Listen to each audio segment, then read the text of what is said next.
भारत देश में बेरोजगारी है, जरूरतमंदों को पैसे की जरूरत भी है, लेकिन भारत में कभी कोई पैसे डोनेट नहीं करेगा। कहाँ डोनेट किए जाएंगे पैसे? ईरान के लिए, क्योंकि ईरान में युद्ध चल रहा है, सिर्फ इसलिए।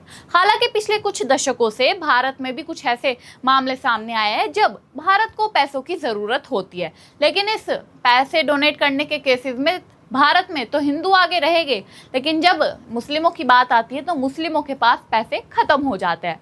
लेकिन जब ईरान को पैसे भेजने की बात आती है तो इनके पास छप्पर फाड़ कर पैसा आ जाता है, गहने भी आ जाते हैं, लाखों करोड़ों रुपए इकट्ठा भी हो जाते हैं। अभी तक तो सिर्फ कश्मीर से ही लोग पैसे भेज रहे थे, शिया मुस्लिम जो है वो सिर्फ कश्मीर से पैसे भेज रहे थे, 500 करोड़ रुपए उन्होंने भेज दिया अभी तक।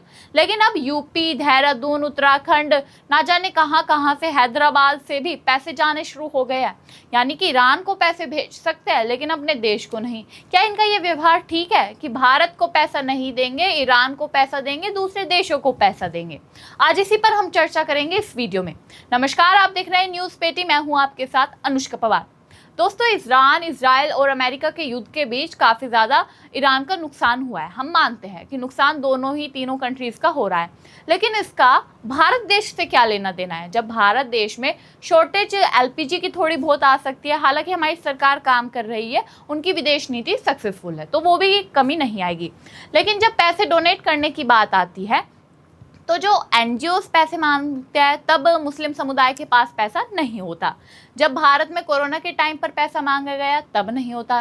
पहलगाम में जब अटैक हुआ तो उन परिवार वालों को पैसा देने के लिए अलग अलग एनजीओस आए, तब मुस्लिम समुदाय की तरफ से तो किसी ने पैसा नहीं दिया।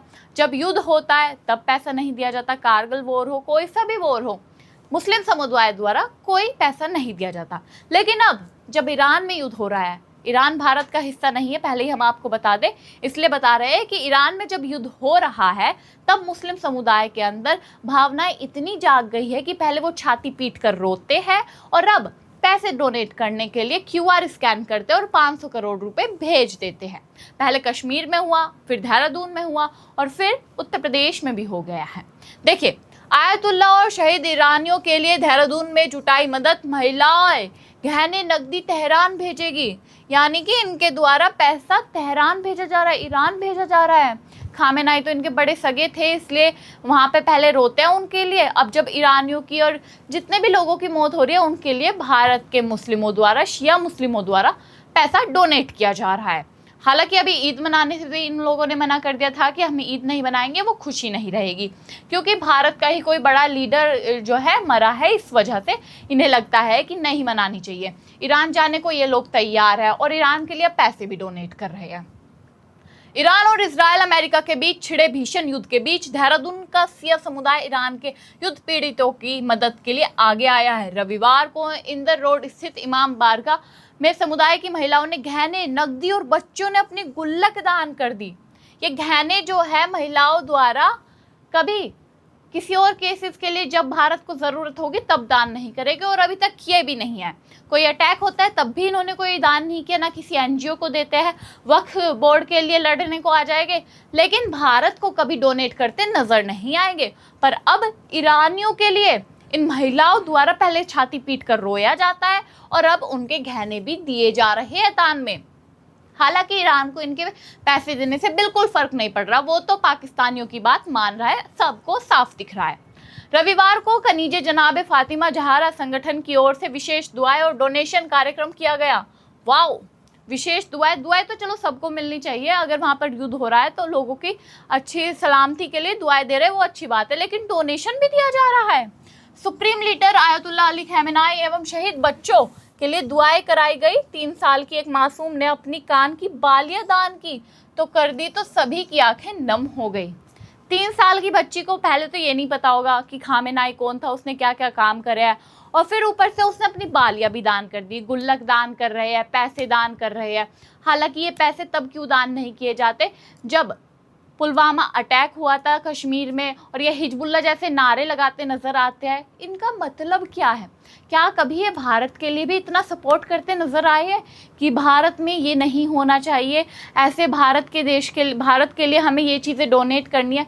कभी आपने देखा है किसी मुस्लिम संगठन को, किसी मुस्लिम महिला को आगे आकर भारत को डोनेट करने के लिए कि हम अपना ज्वेलरी पैसा इसलिए डोनेट कर रहे हैं जिससे हमारे देश की तरक्की हो सके? नहीं, इन्हें सिर्फ पैसे डोनेट करने हैं ईरानियों के लिए। रोना किसके लिए? ईरानियों के लिए। छाती पीट के किसके लिए रोना है? ईरानियों के लिए। लेकिन भारत के लिए क्या करना है हम नहीं जानते। भारत तो हमारे ऊपर अत्याचार करता है, सिर्फ इन्हें ये कहना आता है। और ये तो सिर्फ देहरादून की बात हो गई। उत्तराखंड में, उत्तर प्रदेश में भी देखिए, कश्मीर के बाद उत्तर प्रदेश में ईरान के लिए डोनेशन कैंप, मदद को उमड़ा जन सैलाब। वाओ, जन सैलाब उमड़ गया है। यानी इन लोगों ने, उत्तर प्रदेश वालों ने कभी जन सैलाब देखा नहीं होगा जिस तरीके से इन मुस्लिम समुदाय वालों ने, शिया समुदाय वालों ने जन सैलाब उमाड़ा है कि हमें पैसे डोनेट करने हैं ईरान वालों के लिए। वाओ। कश्मीर के बाद अब उत्तर प्रदेश के रायबरेली में शिया समुदाय ने ईरान के समर्थन में पैसे दान करना शुरू कर दिया ताकि ईरान की मदद की जा सके। रायबरेली में शिया समुदाय के लोगों ने ईरान की मदद के लिए डोनेशन कैंप का आयोजन किया। इसमें बड़ों के साथ बच्चे भी अपनी बचत का कुछ हिस्सा और ईदी तक ईरान डोनेशन के तौर पर भेज रहे हैं।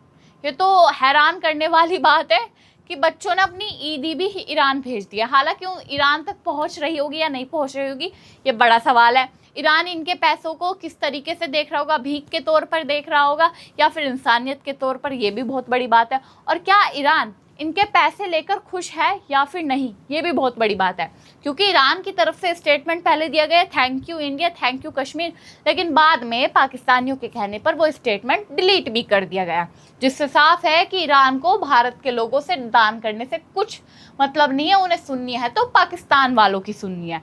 हालांकि पाकिस्तान में शिया मुस्लिमों पर ऑलरेडी अत्याचार, टॉर्चर हो रहा है, लेकिन ये भारत के शिया मुस्लिम खुशी नहीं मना रहे, रोते नजर आ रहे कि खामेनाई की डेथ नहीं होनी चाहिए थी, इसलिए हम पैसा उन्हें भेज रहे हैं। जो सोचने वाली बात है कि कभी अगर भारत को इतना पैसा ये लोग डोनेट करते तो शायद भारत को ही मदद मिलती। और जिस तरीके से इनके ऊपर आरोप लगता है कि मुस्लिम समाज वाले कभी भारत को अपना पार्ट मानते ही नहीं है, सिर्फ एक कुरान के बेसिस पर चलता है, इनके लिए भारत ज़रूरी नहीं है, वंदे मातरम नहीं बोलते हैं, जिससे साफ है कि इन्हें भारत में रहने से कोई फ़र्क नहीं पड़ता। हालांकि इन्हें खाने पीने को मिल जाता है भारत में, यही काफ़ी है, फ्री में भी मिल जाता है राशन के तौर पर। और इसी को लेकर जब जांच एजेंसियों ने यह भी बताया कि ये जो पैसा डोनेट कर रहे हैं, ये कहीं ना कहीं गलत तरीके से इस्तेमाल भी किया जा रहा है। देखिए, कश्मीर में ईरान के नाम पर चंदे की बाढ़, खुफिया एजेंसियां अलर्ट, फंड के गलत इस्तेमाल की आशंका। ये जो 500-600 करोड़ रुपए डोनेट कर रहे हैं ना, गलत तरीके से इनका इस्तेमाल भी किया जा सकता है। दोस्तों, खुफिया एजेंसियों ने बता दिया उनकी चिंताएं कि कैसे क्या हो सकता है इन पैसों का इस्तेमाल। ज़्यादातर लोग दिल से और सच्ची भावना से दान कर रहे हैं, कोई शक नहीं है, क्योंकि ये सच्ची भावना और दिल जो है सिर्फ ईरान के लिए भारत के मुस्लिमों में आ सकता है। और इन्हें कभी भारत के लिए इतना सच्चे दिल से सोचने की तो ज़रूरत है ही नहीं, क्योंकि ये भारत तो फ्री फंड में दे रहा है इन्हें रहने खाने के लिए। लेकिन खुफिया एजेंसियों का कहना है कि करीब आधा पैसा गलत हाथों में जा सकता है। वजह यह है कि बहुत सारे बिचौलिया और संदिग्ध संगठन नकद के पैसे जमा कर रहे हैं, इनमें से कोई ना कोई हिसाब किताब है, ना कोई जवाबदेही है, और कई मामलों में तो सोना, चांदी, तांबे के बर्तन और मवेशी तक दान में आ रहे हैं। इन्होंने कहा है कि अगर क्यूआर कोड जो ईरान की एम्बेसी की तरफ से आया, अगर वो दान करते तो ठीक था, वहाँ पर दान कर रहे हैं तो ठीक है, लेकिन ये जो नगद पैसे दे रहे हैं, यानी कि जो भी ये शिया मुस्लिम वाले पैसे दान कर रहे हैं, सोना दे रहे हैं, ये सही हाथों में जा भी रहा है या फिर नहीं जा रहा, ये भी बहुत बड़ा सवाल पैदा हो रहा है। लेकिन सवाल इससे बड़ा ये है कि रहते देश में है, भारत देश में रहते हैं, अगर भारत देश में रहकर भारत के लिए काम नहीं आ रहे, बाहर जाकर काम कर रहे हैं, ईरान के लोगों की मदद कर रहे हैं, मदद करना कोई बुरी बात नहीं है, लेकिन आपको इससे पहले कभी भारत की भी तो मदद करनी चाहिए थी, जब भारत को आपकी मदद की ज़रूरत थी। जैसे कि पुलवामा अटैक हुआ, तब जो शहीद हुए हमारे जवान, उनके परिवार वालों के जब सरकार पैसे दे रही थी, एनजीओज पैसे दे रहे थे, तो तब मुस्लिम संगठन उठकर आगे क्यों नहीं आता। इसके अलावा भी जो पहलगाम में अटैक हुआ, तब भी सिर्फ एक मुस्लिम को छोड़कर और कोई मुस्लिम बचाने तक नहीं आया। क्यों? यही सवाल पैदा करता है कि इन भारत के शिया मुस्लिमों में एकता नहीं है, ये भारत को अपना हिस्सा नहीं मांगते। जब हम भी ग्राउंड पर जाते रिपोर्टिंग के लिए, इनसे पूछते वंदे मातरम बोलोगे, भारत को देश मानते हो अपना, तो ये मना कर देते हैं, कहते हैं कि ये तो एक ज़मीन का टुकड़ा है, यहाँ हम रह रहे हैं। यानी इनके लिए भारत इतना ज़रूरी भी नहीं है।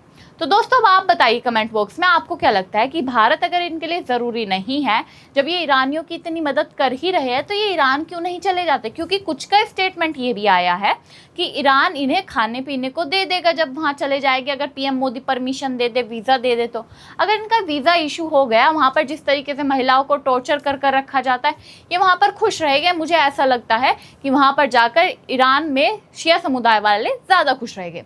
अब आपकी इस मुद्दे पर क्या राय है, कमेंट बॉक्स में ज़रूर बताइएगा कि क्या ईरान को जो ये भारत के शिया मुस्लिम पैसे भेज रहे हैं सही कर रहे हैं या फिर नहीं।